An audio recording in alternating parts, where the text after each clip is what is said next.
Hello, hello to a sort of kind of afterthoughts video on A Study in Scarlet by Arthur Conan Doyle. The day before yesterday, I finished this novel. I read the last chapter, and like I did with all the books that I finished in this project, I sit down and do some sort of a stream of consciousness, like contemplation on the reading that I did.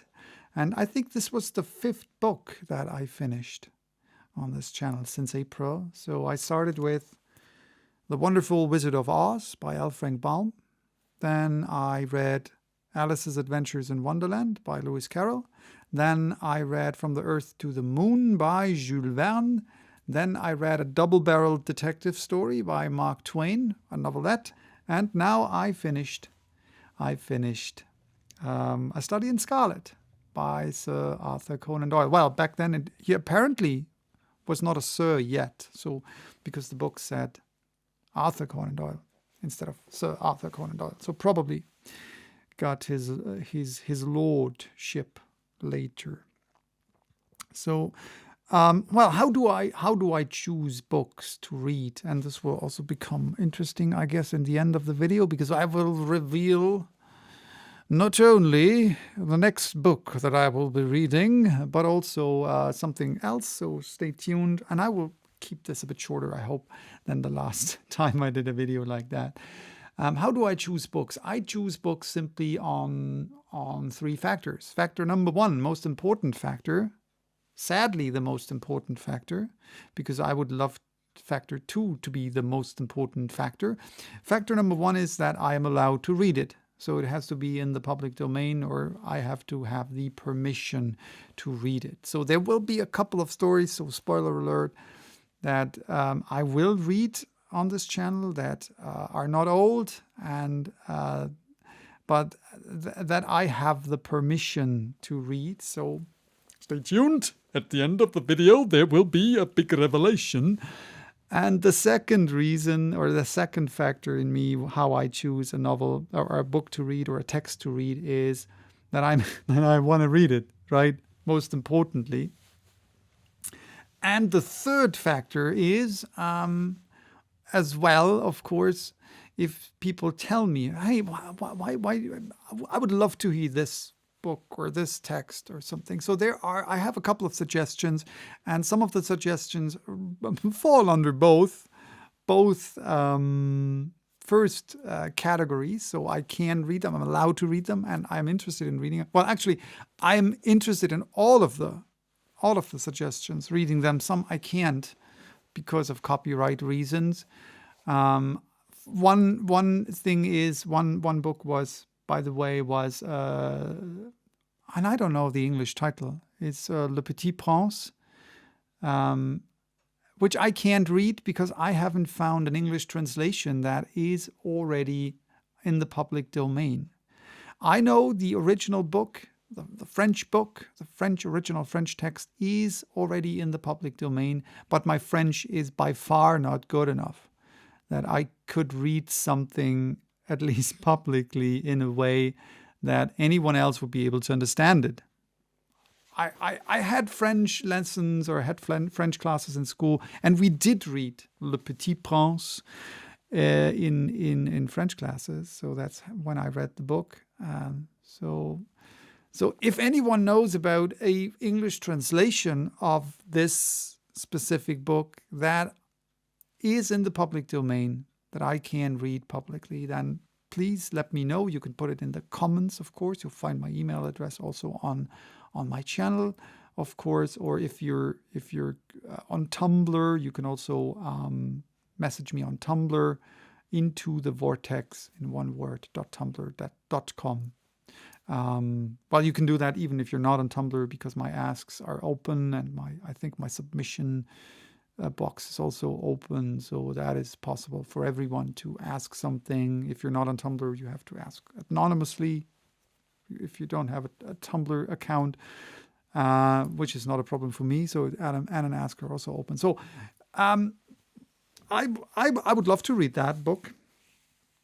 But, well, again, let me talk about that a bit later in the video. So let's talk a bit about A Study in Scarlet.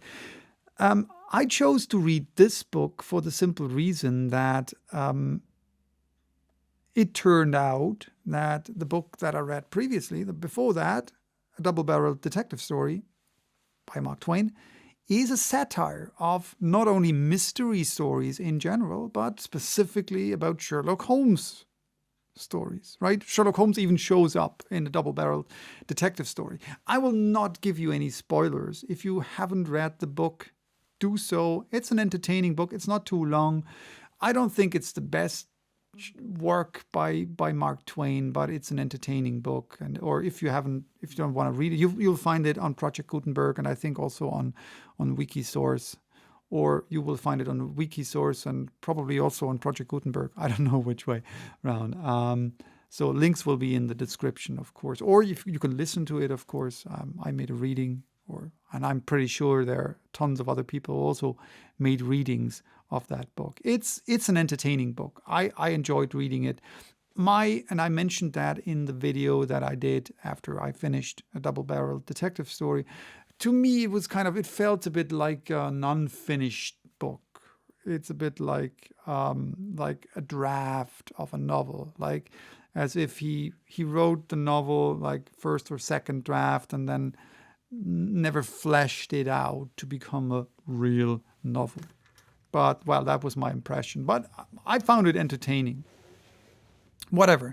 So I learned that this novelette was kind of a spoof, a satire of Sherlock Holmes novels.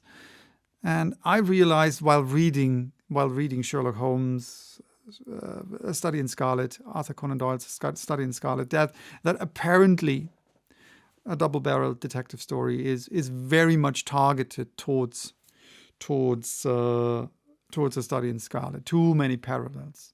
I don't know if this was a thing back then that novels had one or two or more parts, but that was, of course, the first thing that I realized, hey, 2 parts, right? Part 1, part 2.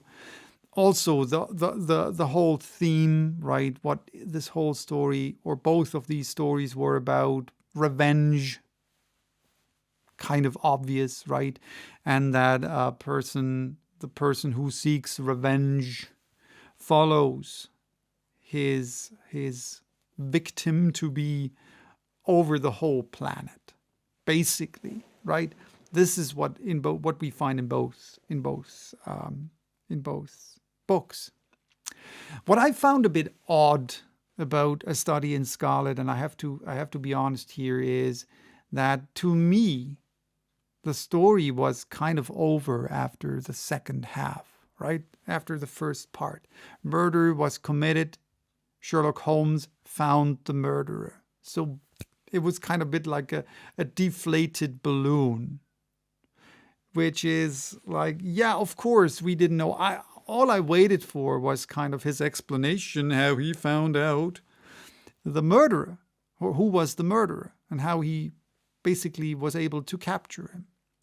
So, and then the second part starts, right? And we find ourselves in a different place with even a different narrator. We meet different people that we don't know what this all has to do with. So I found it quite frustrating, to be very honest. I mean, yes, of course, he did this kind of, it wasn't really a trick. So life-threatening situation. We find this half-starved man and this young girl, and they were rescued. And then quite early, he introduces Drabber and Stangerson, and so we know, okay, here they are. So this is the background story, right? And then Jefferson Hope shows up, etc., etc. And I hope you don't mind that I'll have a sip of beer. I'm not really a beer drinker, but today I got a crate of beer with different beers, so that maybe I'll find a beer that I like.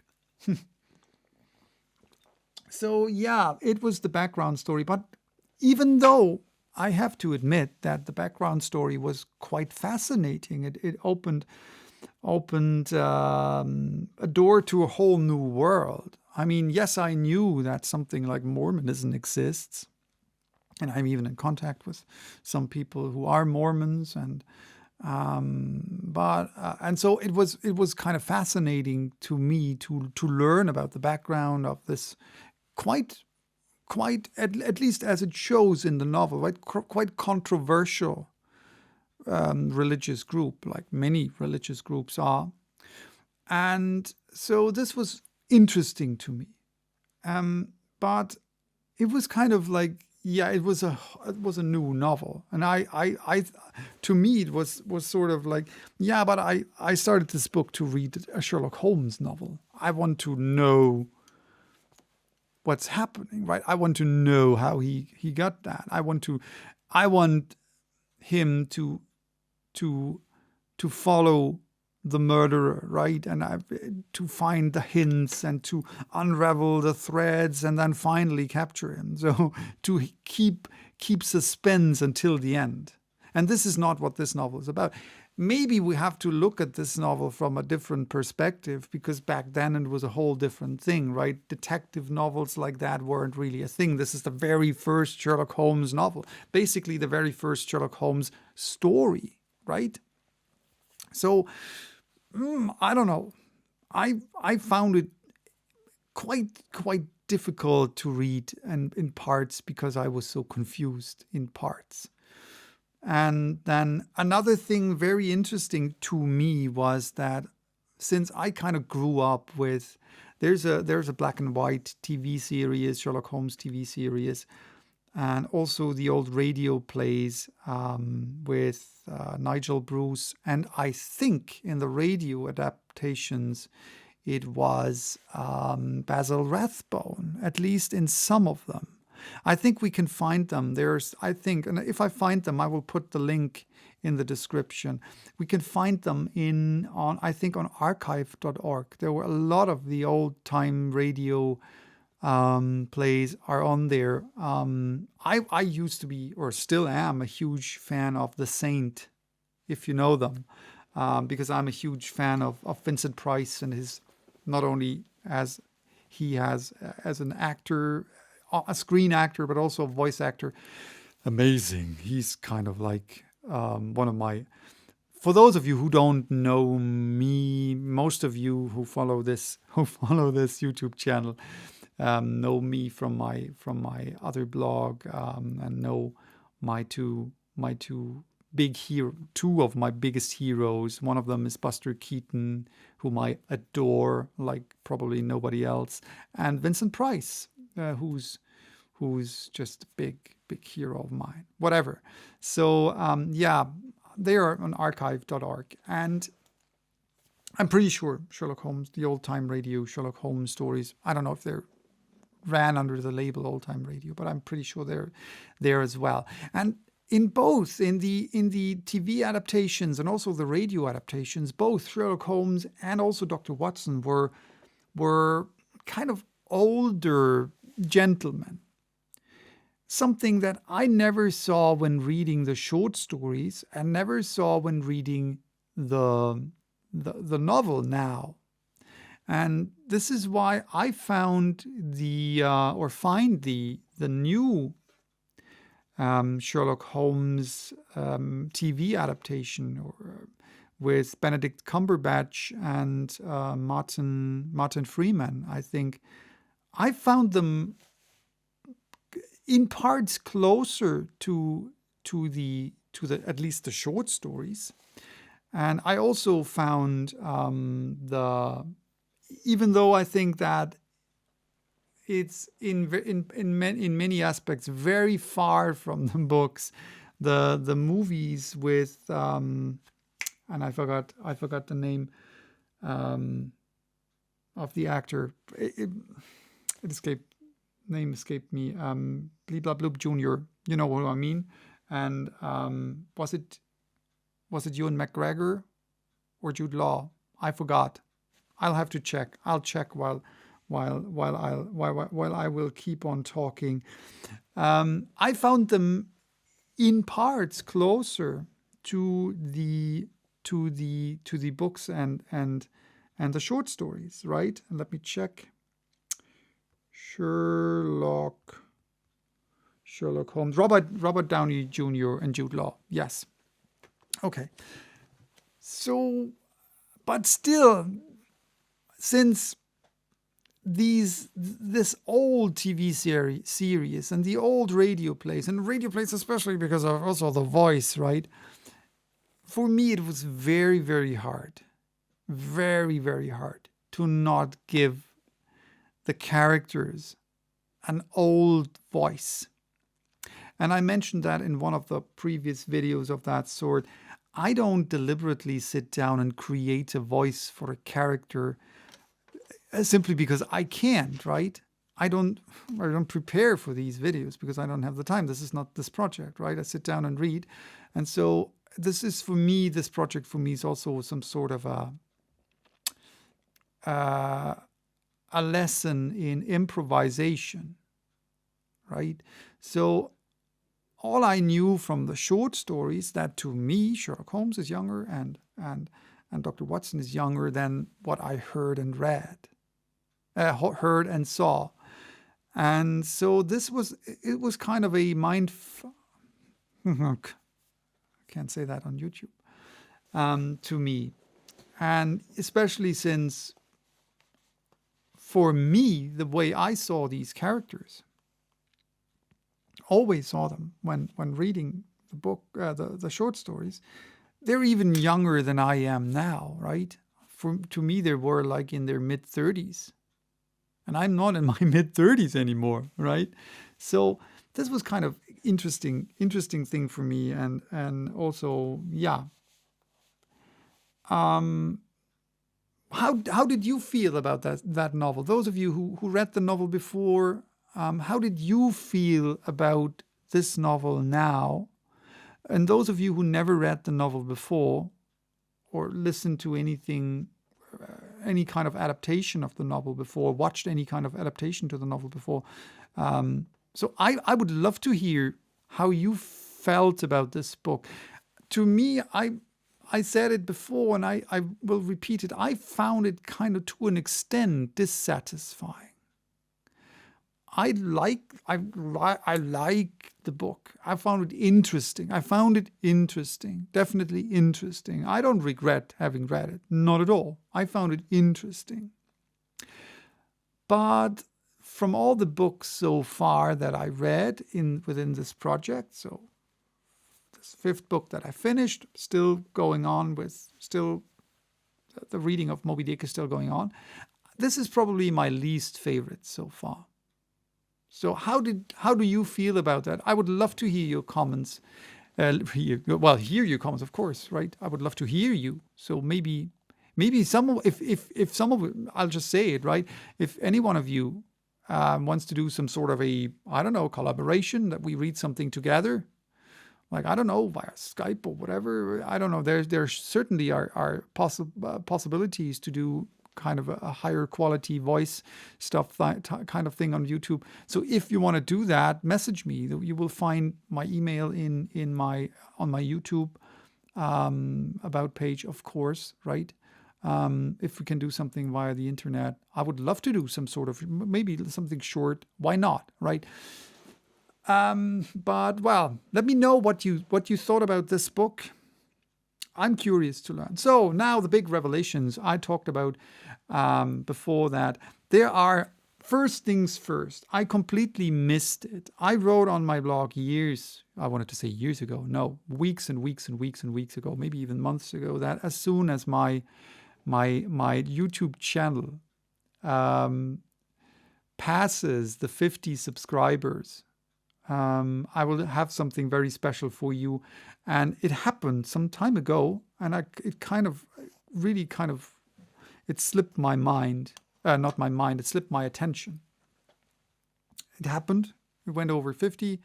Currently, I think at the time of recording, last time I checked, it was at 55. I used to be at 56. So, but well, I'm aware that, I mean, this is like now 5 books or 5.5 books on this channel. So I'm even surprised that 50 people are interested in what I do, because I'm aware that people are rather interested in the books and not in me. And this is not about me, it's about the books, right?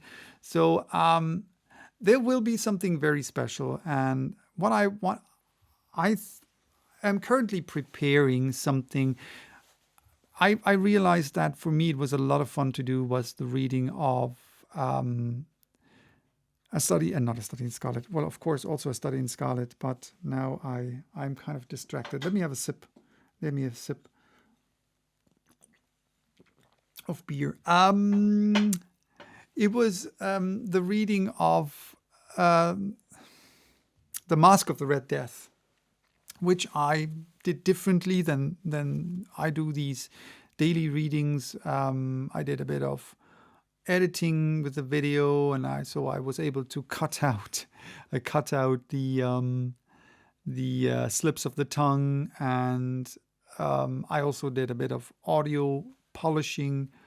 I'm not so sure whether I will put music under that. I'm not really a big fan. I think for these Halloween readings, it makes sense. I'm not really a fan of music while reading, but I will do that more often.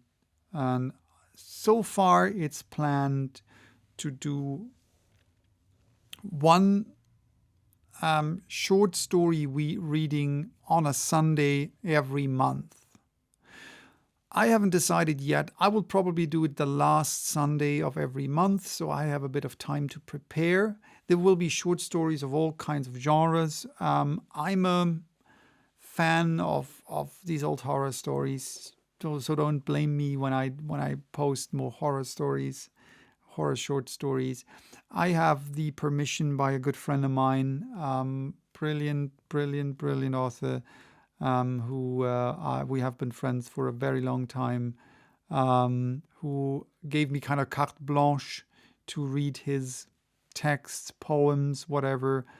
Ambrose Hart on Tumblr. I will put the link, Scattered Thoughts, we'll put the link in the description. He gave me carte blanche to basically take every text that he ever published. And so I will certainly read some of those texts.